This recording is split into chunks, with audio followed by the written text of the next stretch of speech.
ಆರೋಗ್ಯ ಸಂಚಿಕೆ ಕಾರ್ಯಕ್ರಮದ ನಮ್ಮೆಲ್ಲ ಕೇಳುವರಿಗೆ ಈ ಕಾರ್ಯಕ್ರಮಕ್ಕೆ ಸ್ವಾಗತ. ಇಂದು ನಮ್ಮ ಜೊತೆಗಿದ್ದಾರೆ ಕ್ಷಯರೋಗ ತಜ್ಞರಾದ ಡಾಕ್ಟರ್ ಎನ್ ಸೋಮಶೇಖರ್ ಸರ್. ನಮಸ್ಕಾರ. ನಮಸ್ತೆ ಸರ್. ಈಗ ಇವತ್ತಿನ ಕಾರ್ಯಕ್ರಮದಲ್ಲಿ ಮಾತನಾಡಬೇಕಾಗಿರೋದು ಕ್ಷಯರೋಗಕ್ಕೆ ಔಷಧಿಯನ್ನ ಸತತವಾಗಿ ತಗೊಳ್ತಾ ಇರ್ತೀವಿ. ಹೌದು. ಆದ್ರೆ ಔಷಧ ತುಂಬಾ ದೀರ್ಘಕಾಲದಲ್ಲಿ ತಗೊಳ್ಳೋದ್ರಿಂದ ಅದರಿಂದ ಏನಾದ್ರೂ ಪರಿಣಾಮಗಳು ಇದೆಯೋ ಅಂತ ಹೇಳಿ ಜನರಿಗೆ ಒಂದು ಸಂಶಯ ಇರುತ್ತೆ, ಏನೋ ಆತಂಕ ಇರಬಹುದು. ಆ ವಿಷಯದಲ್ಲಿ ನಾವು ಮಾತಾಡೋಣ ಸರ್. ಮೊದಲನೇದಾಗಿ ಕ್ಷಯರೋಗ ಅಂದಾಕ್ಷಣ ನಮಗೆ ಕ್ಷಯ ಅಂದಾಕ್ಷಣ ಕ್ಷೀಣಿಸುವುದು ಅಂತ, ತೂಕ ಕಡಿಮೆ ಆಗುತ್ತೆ, ಕೆಂಬರುತ್ತೆ ದೀರ್ಘಾವಧಿಯಲ್ಲಿ. ಇದನ್ನ ಒಂದು ಕಫ ಪರೀಕ್ಷೆ ಮಾದರಿಯಲ್ಲಿ ತಿಳ್ಕೊಂತೀವಿ, ಗುರುತಿಸ್ತೀವಿ. ತದನಂತರ ಅಥವಾ ಎಕ್ಸ್ರೇ ಕ್ಷಕಿರಣ ಪರೀಕ್ಷೆಯಲ್ಲಿ ಅಥವಾ ಗುರುತಿಸ್ತೀವಿ. ಇದು ಗುರುತಿಸಿದ ನಂತರ ಕ್ಷಯ ಅಂತ ಖಚಿತ ಆದ ನಂತರ ನಾವೇನ್ ಮಾಡ್ತೀವಿ, ಅದಕ್ಕೆ ಔಷಧೋಪಚಾರ ಕೊಡ್ತೀವಿ. ಔಷಧೋಪಚಾರ 6 ತಿಂಗಳು ಕನಿಷ್ಠ. ಹೆಚ್ಚು ಅಂದ್ರೆ ಕೆಲವೊಂದು ಕ್ಷಯರೋಗಗಳ ಒಂದು ಭಾಗಗಳಲ್ಲಿ ಡ್ರಗ್ ರೆಸಿಸ್ಟೆಂಟ್ ಟಿಬಿ 18ರಿಂದ 20 ತಿಂಗಳ ಕಾಲ ಕೊಡಬೇಕಾಗತ್ತೆ. ಡ್ರಗ್ ರೆಸಿಸ್ಟೆಂಟ್ ಟಿಬಿ ಅನ್ನೋದು 18-20 ತಿಂಗಳು ಅಥವಾ ಕೆಲವು ಸಾರಿ 6 ತಿಂಗಳುಗಳು ಔಷಧ ಚಿಕಿತ್ಸೆ ಅವಧಿ ಇದೆ. ಈಗ ಅವಾಗ ಇಂಜೆಕ್ಷನ್ಗಳು ಸಹ ಇತ್ತು. ಈಗ ಇಂಜೆಕ್ಷನ್ ಇಲ್ಲದೆ, ಸೂಜಿ ಚುಚ್ಚುಮದ್ದೇ ಇಲ್ಲ, ಬರೀ ಮಾತ್ರೆಗಳು ಮಾತ್ರ ಸೇವಿಸಬೇಕಾಗುತ್ತೆ. ಹೌದೌದು. ಅಂದ್ರೆ ಕ್ಷಯ ಅಂತಂದ್ರೆ ಭಯ ಪಡೋ ಅವಶ್ಯಕತೆ ಇಲ್ಲ. ಕ್ಷಯ ನಮ್ಮಲ್ಲಿಂದ ಹೋಯ್ತು ಅಂತ ಹೇಳಿ ಎಲ್ಲ ಮಾತಾಡ್ತಿದ್ವಿ.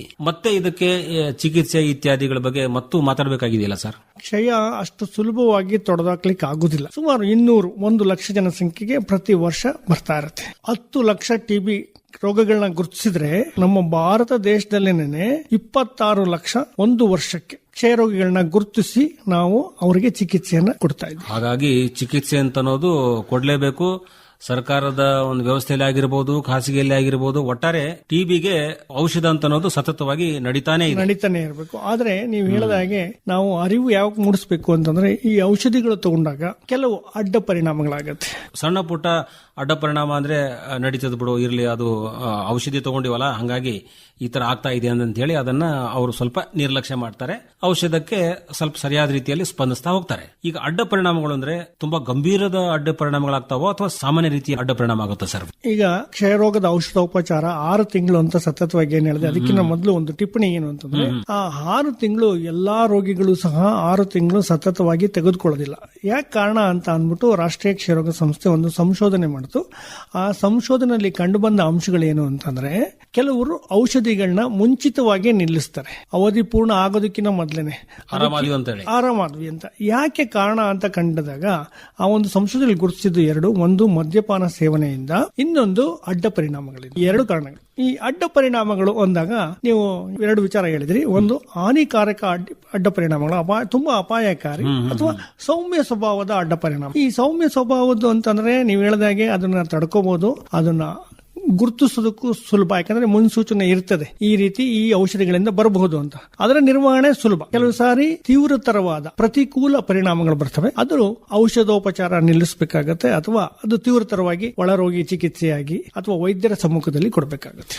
ಯಾವ ರೀತಿಯ ಅಡ್ಡ ಪರಿಣಾಮ ಅಂದ್ರೆ ಏನೇನಾಗತ್ತೆ?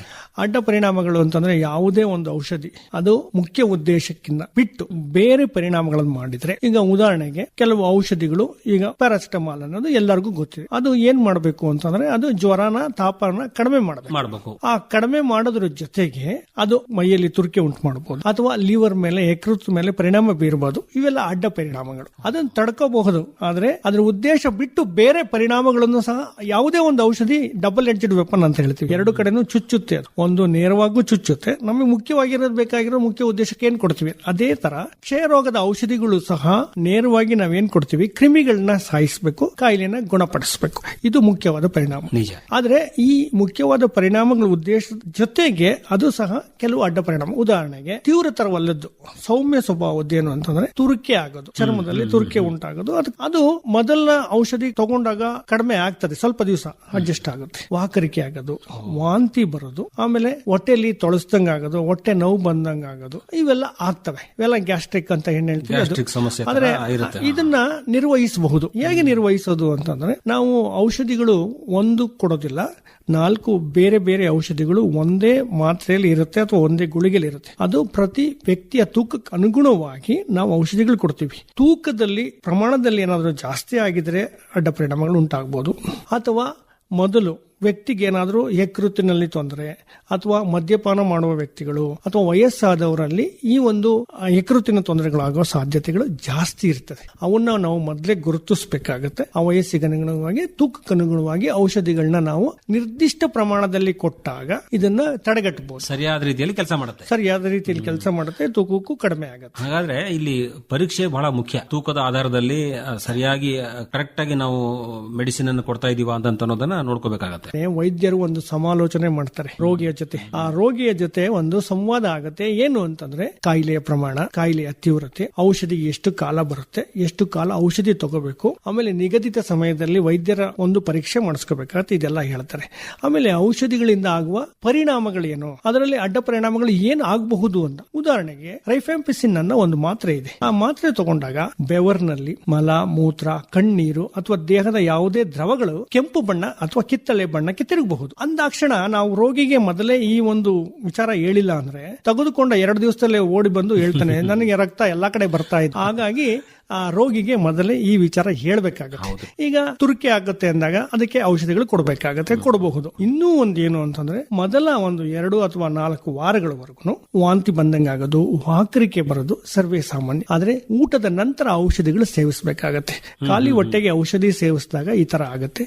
ಆ ಔಷಧಿಗಳು ತಗೊಂಡಾಗ, ಹೆಚ್ಚು ಔಷಧಿ ತಗೊಂಡಾಗ ಆ ವ್ಯಕ್ತಿ ಹೆಚ್ಚು ನೀರು ಕುಡಿಬಹುದು. ಆತನಿಗೆ ಹೇಳ್ಬೇಕು 20 ನಿಮಿಷದ ಅವಧಿಯಲ್ಲಿ ಒಂದೊಂದೇ ಮಾತ್ರೆ ಸ್ವಲ್ಪ ಪ್ರಮಾಣದಲ್ಲಿ ನೀರು ತೆಗೆದುಕೊಂಡು ಸೇವಿಸಬೇಕು. ಅವಾಗ ಅದು ಪ್ರಮಾಣ ಕಡಿಮೆ ಆಗುತ್ತೆ. ಹೊಟ್ಟೆ ತೊಳಸೋದೇ ಆಗಲಿ, ಹೊಟ್ಟೆ ಸಮಸ್ಯೆಗಳು ಕಡಿಮೆ ಆಗುತ್ತೆ. ಅದನ್ನ ಸಹಿಸ್ಕೋಬೇಕು. ಇನ್ನೂ ಒಂದು ವಿಧಾನ ಏನು ಅಂತಂದ್ರೆ, ನಾವು ಚಿಕ್ಕ ಮಕ್ಕಳಲ್ಲಿ ವಯಸ್ಸಿದ್ದಾಗ, ನಾವು ಚಿಕ್ಕವರಿದ್ದಾಗ ನಮ್ಗೆ ನಮ್ಮ ತಾಯಿಂದರು ಏನ್ ಕೊಡ್ತಾ ಇದ್ರು ಔಷಧಿಗಳು ಅಂದ್ರೆ, ನಾವು ಮಾತ್ರೆ ನುಂಗೋದಕ್ಕೆ ಕಹಿ ಆಗುತ್ತೆ ಅಂದಾಗ ಆ ಬಾಳೆಹಣ್ಣಲ್ಲೋ ಅಥವಾ ರಾಗಿ ಮುದ್ದೆಲ್ಲೋ ಒಂದು ಉಂಡೆ ಮಾಡಿ ಕೊಡ್ತಾ ಇದ್ರು. ಅದನ್ನು ಸಹ ಮಾಡ್ಕೋಬಹುದು, ತೊಂದರೆ ಏನಾಗೋದಿಲ್ಲ.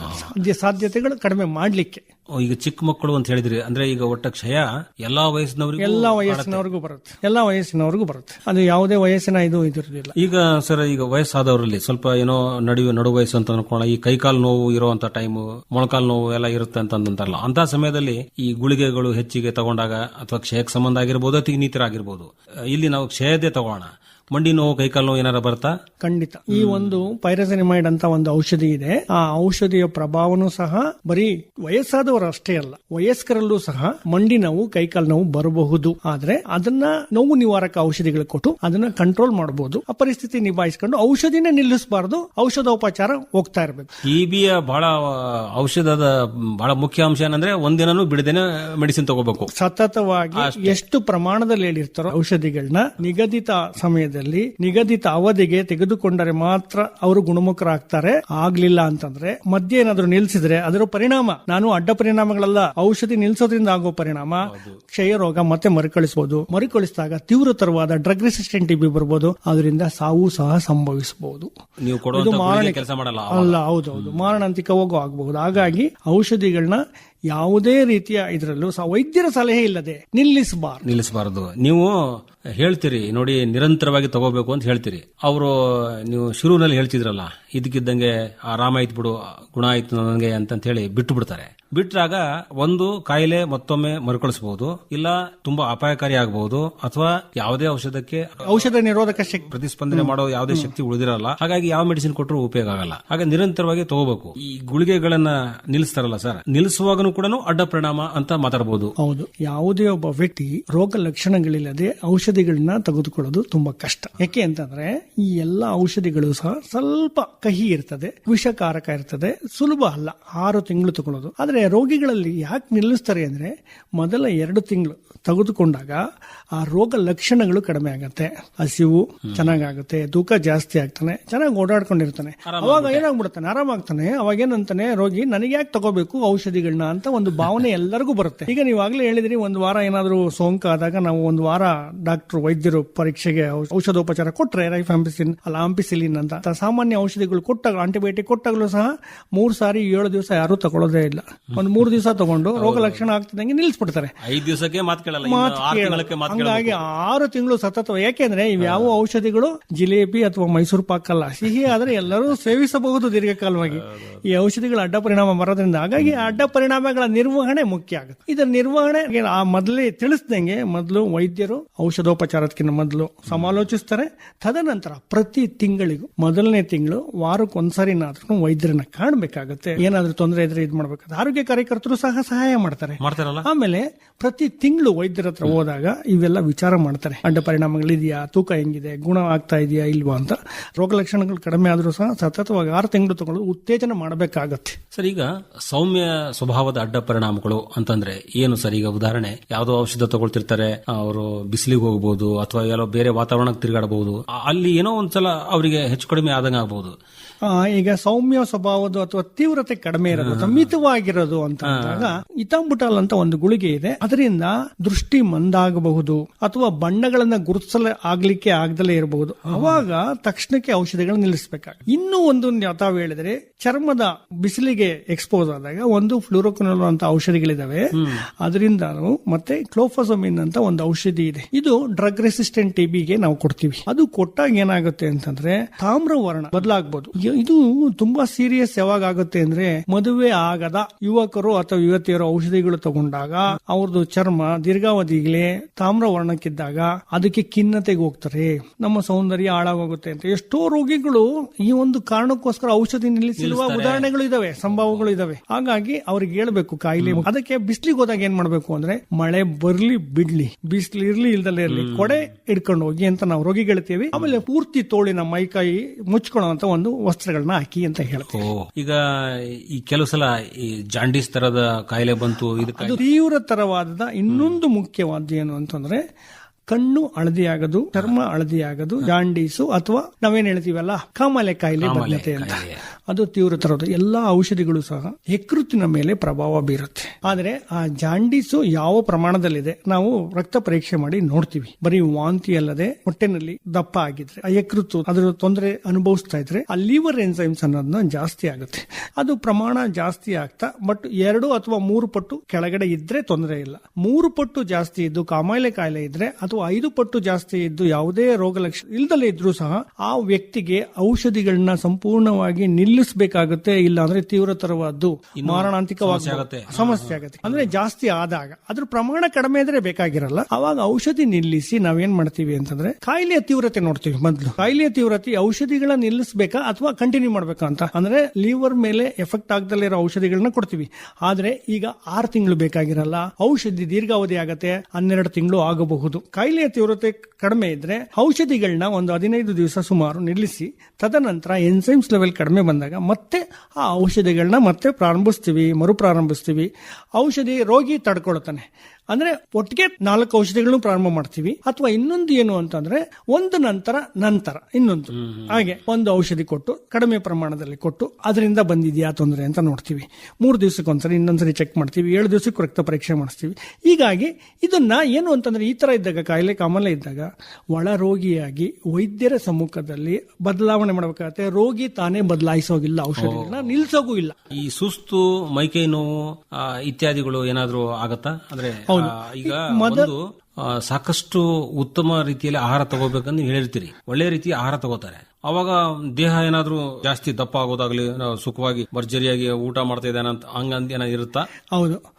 ಆಹಾರದ ಪ್ರಮಾಣ, ಸರಿಯಾದ ಆಹಾರ ತಗೊಳ್ದಲೇ ಇದ್ದಾಗ ಅಡ್ಡ ಪರಿಣಾಮಗಳು ಪ್ರಮಾಣ ಜಾಸ್ತಿ ಆಗುತ್ತೆ. ಹಾಗಾಗಿ ಭಾರತ ಸರ್ಕಾರ ಒಂದು ನಿಕ್ಷಯ ಮಿತ್ರ ಅಂತ ಒಂದು ಹೊಸ ಯೋಜನೆ ಮಾಡಿದೆ. ಭಾರತದ ಯಾರೇ ಪ್ರಜೆ ಆಗ್ಲಿ ಕ್ಷಯ ರೋಗಿಗಳನ್ನ ದಾನವಾಗಿ ಪಡ್ಕೊಂಡು ಆಹಾರದ ಒಂದು ಬುಟ್ಟಿಯನ್ನ ಕೊಡಬಹುದು. ಅದರಲ್ಲಿ ಪ್ರೋಟೀನ್ ಯುಕ್ತ ಆಹಾರ ಅಥವಾ ಜಾಸ್ತಿ ಹೈ ಡೆನ್ಸಿಟಿ ಪ್ರೋಟೀನ್ಸ್ ಇರುವಂತದ್ದು ಆಹಾರಗಳು ಕೊಟ್ಟಾಗ ಅಡ್ಡ ಪರಿಣಾಮಗಳನ್ನ ತಪ್ಪಿಸಬಹುದು, ಕಡಿಮೆ ಮಾಡಬಹುದು.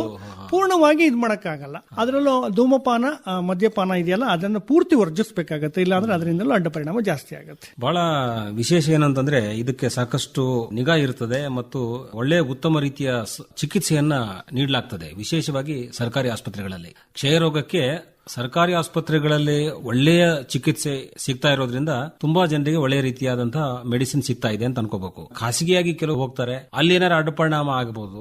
ಆದ್ರೆ ಅಡ್ಡ ಪರಿಣಾಮಕ್ಕೆ ಇಲ್ಲಿನೂ ಕೂಡ ಆಗಬಹುದು ನಿಜ. ಆದ್ರೆ ಒಂದು ಒಳ್ಳೆಯ ರೀತಿಯಾದಂತಹ ಮೇಲ್ವಿಚಾರಣೆ ಇರ್ತದೆ. ನೀವು ಮತ್ತೆ ಮತ್ತೆ ಅವ್ರನ್ನ ಕರೆಸ್ತೀರಿ, ನೋಡ್ತೀರಿ. ಅಡ್ಡ ಪರಿಣಾಮ ಆಗೋಂಗಿತ್ತಂದ್ರೆ ನೀವು ಅದನ್ನ ನಿಲ್ಲಿಸ್ತೀರಿ ಅಥವಾ ಯಾವ ರೀತಿ ಔಷಧಿಗಳನ್ನ ತಗೋಬೇಕು ಅಂತ ಅನ್ನೋದು ಕೂಡ ನೀವು ಸಲಹೆ ಕೊಡ್ತೀರಿ. ಬರೀ ಸರ್ಕಾರಿ ಆಸ್ಪತ್ರೆಯಲ್ಲಿ ಅಷ್ಟೇ ಅಲ್ಲದೆ ಖಾಸಗಿ ಆಸ್ಪತ್ರೆಯಲ್ಲೂ ಸಹ ಈ ಎಲ್ಲಾ ಚಿಕಿತ್ಸೆಗಳು ಉಚಿತ. ಭಾರತ ಸರ್ಕಾರದ ಔಷಧಿಗಳು ಕೊಟ್ಟಾಗ ಆ ಔಷಧಿಗಳು ಒಂದು ಸಾರಿ ಗುರುತಿಸಿದ್ರೆ ಅವ ಖಾಸಗಿ ಆಸ್ಪತ್ರೆಯಲ್ಲೇ ಗುರುತಿಸಿರ್ಲಿ, ಸರ್ಕಾರಿ ಆಸ್ಪತ್ರೆಯಲ್ಲೇ ಗುರುತಿಸಿರ್ಲಿ, ಎಲ್ಲಾರನ್ನೂ ಸಹ ನಿಗಾ ಮಾಡ್ತೇವೆ. ಖಾಸಗಿ ಆಸ್ಪತ್ರೆಯಲ್ಲಿ ಟಿಬಿ ಚಿಕಿತ್ಸೆ ತಗೊಂಡ್ರೆ ಫ್ರೀ. ಫ್ರೀ ಅಂದ್ರೆ ಮೆಡಿಸಿನ್ ಫ್ರೀ. 6 ತಿಂಗಳ ಕಾಲ ಔಷಧಿಗಳೆಲ್ಲ ಫ್ರೀ ಇದ್ದೇ ಇರ್ತದೆ, ನೇರ ನಿಗಾವಣೆಯಲ್ಲೂ ಇರ್ತಾರೆ ಅವರು. ಅಷ್ಟೇ ಅಲ್ಲದೆ ವೈದ್ಯರು ಸಾಮಾನ್ಯವಾಗಿ ಏನಾಗುತ್ತೆ, ಒಂದ್ಸರಿ ಗುರುತಿಸಿದ ಮೇಲೆ ಸರ್ಕಾರಿ ಇದಕ್ಕೂ ಕಳಿಸ್ತಾರೆ, ಅಥವಾ ಹತ್ತಿರದ ಸರ್ಕಾರಿ ಆಸ್ಪತ್ರೆಗೆ ಹೋಗೋದ್ ಬೇಕಾಗಿಲ್ಲ, ಮನೆಯಲ್ಲೇ ಔಷಧಿಗಳನ್ನ ಕೊಡಬಹುದು ಕೆಲವೊಂದು ಬಾರಿ. ಆದ್ರೆ ನೇರ ನಿಗಾವಣೆಯಲ್ಲಿ ಇರಬೇಕು.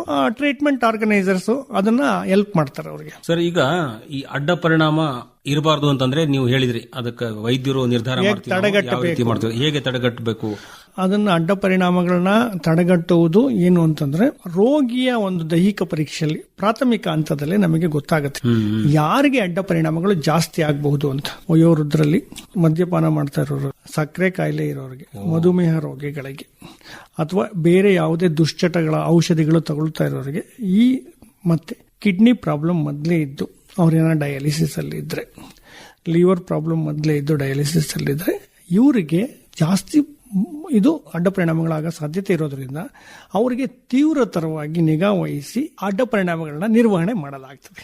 ಈ ಎಲ್ಲ ದುಶ್ಚಟಗಳನ್ನ ಅವರು ಅದರಿಂದ ದೂರ ಇರಬೇಕು.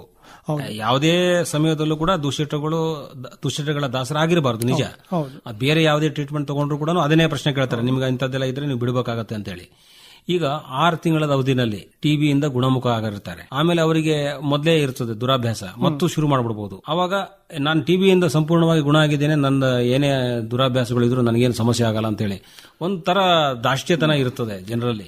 ಆಗ ಮತ್ತೆ ಟಿಬಿ ಏನಾದ್ರೂ ಖಂಡಿತ ಮರುಕಳಿಸುವ ಸಾಧ್ಯತೆ, ಈ ಒಂದು ನಿಟ್ಟಿನಲ್ಲಿ, ಈ ಒಂದು ಸಂದರ್ಭಗಳಲ್ಲಿ ಕಾಯಿಲೆ ಮರುಕಳಿಸುವ ಸಾಧ್ಯತೆ ಜಾಸ್ತಿನೇ ಇರ್ತದೆ. ಯಾಕಂದ್ರೆ ಇಮ್ಯುನಿಟಿ ಅನ್ನೋದು ಕಡಿಮೆ ಆಗಿರುತ್ತೆ, ರೋಗ ನಿರೋಧಕ ಶಕ್ತಿ, ಹಾಗಾಗಿ ಮತ್ತೆ ಬರಬಹುದು.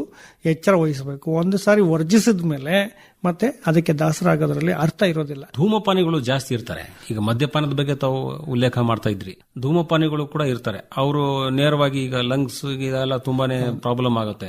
ಯಾವ ಒಂದು ಗುಂಪಿನಲ್ಲಿ ಅಪಾಯಕಾರಿ ಲಕ್ಷಣಗಳಿದಾವೆ, ಅವರಿಗೆ ಹೆಚ್ಚು ಪ್ರಮಾಣದಲ್ಲಿ ಟಿಬಿ ಕ್ಷಯ ರೋಗ ಬರುವ ಸಾಧ್ಯತೆ ಇದೆ ಅಂದಾಗ, ಮೊದಲನೇದಾಗಿ ಅಪೌಷ್ಟಿಕತೆ, ಪೋಷಣ ಅಂತ ನಾವೇನ್ ಹೇಳ್ತೀವಿ, ಅಂದ್ರೆ ತೂಕ ಕಡಿಮೆ ಇರೋದು, ಅವರಿಗೆ ಮಕ್ಕಳಲ್ಲಿ ಇರಬಹುದು, ವಯಸ್ಸಾದವರಲ್ಲಿ ಯಾರು, ಆಲ್ಕೋಹಾಲ್, ಮದ್ಯಪಾನ, ಧೂಮಪಾನ ಹಾಗೂ HIV ಸೋಂಕಿತರು, ಇವರಲ್ಲಿ ಹೆಚ್ಚಿನ ಪ್ರಮಾಣದಲ್ಲಿ ಕ್ಷಯರೋಗ ಸೋಂಕು ಕಾಯಿಲೆಯಾಗಿ ಬೇಗ ಬರುತ್ತೆ ಸಾಧ್ಯತೆಗಳು. ಈಗ ನಾನು 26 ಲಕ್ಷ ಅಂತ ಏನ್ ಹೇಳಿದೆ ಗುರುತಿಸಿದ್ದು ಕಳೆದ ವರ್ಷದಲ್ಲಿ, ಈ ರೀತಿಯಾದಂತಹ ಸಮಸ್ಯೆ ಇರೋರಿಗೆ ಕ್ಷಯರೋಗ ಬರಬಹುದು.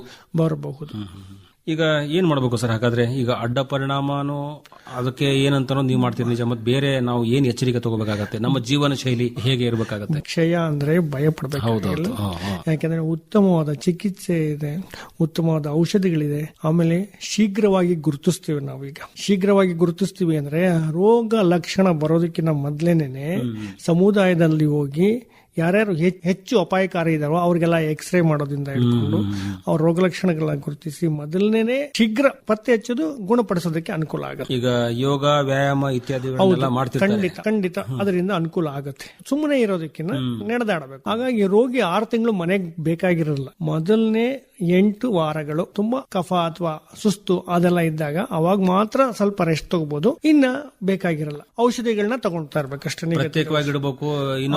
ಅದೊಂದು ಕಳಂಕ, ಅದೊಂದು ಇದೆಯಲ್ಲ ತಪ್ಪದು. ಯಾಕೆ ಅಂದ್ರೆ ಔಷಧಿಗಳು ಸರಿಯಾದ ಪ್ರಮಾಣದಲ್ಲಿ ತಗೊಂಡ್ರೆ ಆ ಕ್ರಿಮಿಗಳು ಬೇಗ 72 ಗಂಟೆಗಳಲ್ಲೇ ಸಹ ಹೆಚ್ಚಿನ ಕ್ರಿಮಿಗಳು ಸತ್ತು ಹೋಗ್ತವೆ. ಆಕ್ಚುಲಿ ರೋಗ ಗುರುತಿಸೋದಕ್ಕಿಂತ ಮೊದಲೇನೆ ಆ ರೋಗಿಯಿಂದ ಹರಡುವ ಸಾಧ್ಯತೆ ಜಾಸ್ತಿ ಇರುತ್ತೆ. ರೋಗ ಗುರುತಿಸಿ ಔಷಧೋಪಚಾರ ಪ್ರಾರಂಭ ಮಾಡಿದ 72 ಗಂಟೆನಲ್ಲಿ ರೋಗ ಕ್ರಿಮಿಗಳು ಕಡಿಮೆ ಆಗ್ತವೆ. ಆದರೆ ಆ ಕ್ರಿಮಿಗಳ ಪ್ರಮಾಣ ಕಡಿಮೆ ಇರ್ತದೆ. ಒಂದು 6 ರಿಂದ 8 ವಾರಗಳ ನಂತರ ಸಾಮಾನ್ಯವಾಗಿ 90% ಕ್ರಿಮಿಗಳೆಲ್ಲ ಸತ್ತೋಗಿರ್ತವೆ.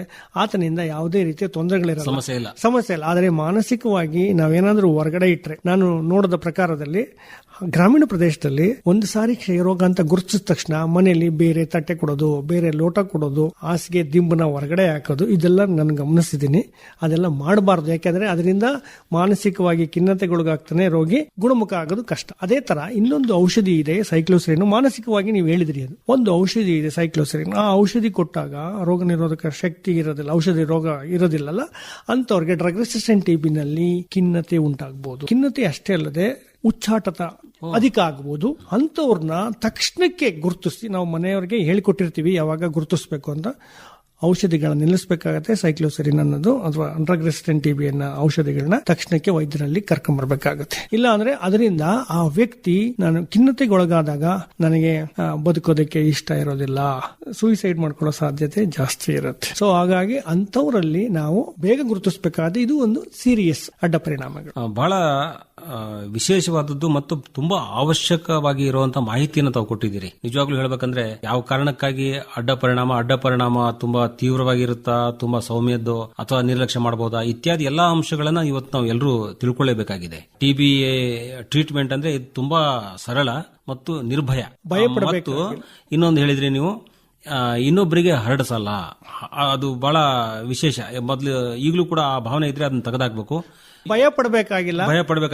ವೈದ್ಯರ ನಿಗಾವಣೆಯಲ್ಲಿ ಚಿಕಿತ್ಸೆನ ಪೂರ್ಣಾವಧಿ ತಗೊಂಡ್ರೆ ವೈದ್ಯರಷ್ಟೇ ಅಲ್ಲದೆ ಆರೋಗ್ಯ ಕಾರ್ಯಕರ್ತರು ಸಹ ಇದ್ರ ಬಗ್ಗೆ ಅವರಿಗೆ ಒಂದು ಪ್ರಶಿಕ್ಷಣ ಕೊಟ್ಟಿರ್ತೀವಿ. ಅವರು ಗುರುತಿಸ್ತಾರೆ. ಸಾಧ್ಯವಾದಾಗ ಅವರು ವೈದ್ಯರಲ್ಲಿ ಕರ್ಕೊಂಡ್ಬಂದು ಚಿಕಿತ್ಸೆನ ಕೊಡ್ತಾರೆ. ಅಡ್ಡ ಪರಿಣಾಮಗಳಿಗೆ ಭಯ ಪಡಬೇಕಾಗಿಲ್ಲ. ಡ್ರಗ್ ರೆಸಿಸ್ಟೆಂಟ್ ಟಿಬಿ ಅಂತ ಏನ್ ಹೇಳಿದ್ವಿ, ಅವ್ರನ್ನ ತೀವ್ರವಾಗಿ ನಿಗಾವಣೆಯಲ್ಲಿ ಔಷಧಿಗಳು ಕೊಡ್ತೀವಿ. ಅವರಿಗೆ ಮುಖ್ಯವಾಗಿ ಹೆಚ್ಚಿನ ಅಡ್ಡ ಪರಿಣಾಮಗಳಾಗೋ ಸಾಧ್ಯತೆಗಳಿರ್ತದೆ. ಹಾಗಾಗಿ ಅವರಿಗೆ ಔಷಧಿ ಪ್ರಾರಂಭ ಮಾಡಿದಾಗ 15 ದಿವಸ ಅಥವಾ 1 ತಿಂಗಳು ಮತ್ತೆ ತಿಂಗಳ ಒಂದ್ ಸಾರಿ ECG ಪರೀಕ್ಷೆ, ಹಿಮೋಗ್ಲೋಬಿನ್ ಕಡಿಮೆ ಆಗೋ ಔಷಧಿಗಳು ಇರೋದ್ರಿಂದ ಹಿಮೋಗ್ಲೋಬಿನ್ ರಕ್ತ ಪರೀಕ್ಷೆ ನೋಡಿಸಬೇಕಾಗುತ್ತೆ. ಹಾಗಾಗಿ ಇನ್ನೊಂದು ಏನು ಅಂತಂದ್ರೆ ಕಣ್ಣಿನಲ್ಲಿ ದೃಷ್ಟಿದೋಷ ಆಗೋ ಸಾಧ್ಯತೆ ಇರುತ್ತೆ. ಹಾಗಾಗಿ ಕಣ್ಣಿನ ಪರೀಕ್ಷೆಗಳು ಅತ್ಯಮೂಲ್ಯವಾಗಿ ಬೇಕಾಗುತ್ತೆ. ಇನ್ನೊಂದು ಏನಾಗುತ್ತೆ ಅಂತಂದ್ರೆ ಕೈ ಕಾಲುಗಳಲ್ಲಿ ಜುಮ್ ಅಂತ ಬರೋದು, ಶಾಕ್ ಆದಂಗ ಆಗೋದು ಅಥವಾ ಚುಚ್ಚದಂಗ, ಅದು ಫೆರಿಫೆರಲ್ ನ್ಯೂರೈಟಿಸ್ ಅಂತೀವಿ. INH ಅಂತ ಔಷಧಿಗಳಿಂದಲೂ ಬರುತ್ತೆ, 2ನೇ ಸಾಲಿನ ಔಷಧಿಗಳಲ್ಲೂ ಬರುತ್ತೆ. ಹಾಗಾಗಿ ಅದನ್ನ ಗಮನಿಸಬೇಕಾಗತ್ತೆ. ಅದನ್ನ ತಡೆಗಟ್ಟಲಿಕ್ಕೆ ಪಿರಿಡಾಕ್ಸಿನ್ ಅಂತ ಒಂದು ಮಾತ್ರೆಗಳು ಸಹ ನಾವು ಕೊಡ್ತೀವಿ ಈ ಔಷಧೋಪಚಾರದಲ್ಲಿ. ಎರಡನೇದು ವಿಚಾರ ಏನು ಅಂತಂದ್ರೆ ಡ್ರಗ್ ರೆಸಿಸ್ಟೆಂಟ್ ಟಿಬಿನಲ್ಲಿ ಈ ತರದ್ದು ಏನಾದರೂ ಲಕ್ಷಣ ಕಂಡು ಬಂದ್ರೆ, ಈಗ ಸಂವೇದನೆ ಗೊತ್ತಾಗ್ದಲೇ ಇರೋದು ಅಥವಾ ಚಪ್ಪಲಿನೇ ಜಾರಿಸಬಹುದು ಅಥವಾ ರಾತ್ರಿ ಮಲಗಿದಾಗ ಬೆಡ್ಶೀಟ್ ನ ಒದ್ಕೊಂಡ್ರು ಸಹ ತಡೆಯಕ್ಕಾಗದ ನೋವುಗಳು, ಸಂವೇದನೆ, ಇವೆಲ್ಲ ಆದಾಗ ತಕ್ಷಣ ಅವ್ರನ್ನ ಔಷಧಿನ ಬದಲಾಯಿಸ್ತೀವಿ. ಅದು ಗ್ರೇಡಿಂಗ್ ಮಾಡ್ಬಿಟ್ಟು ನೋಡ್ತೀವಿ.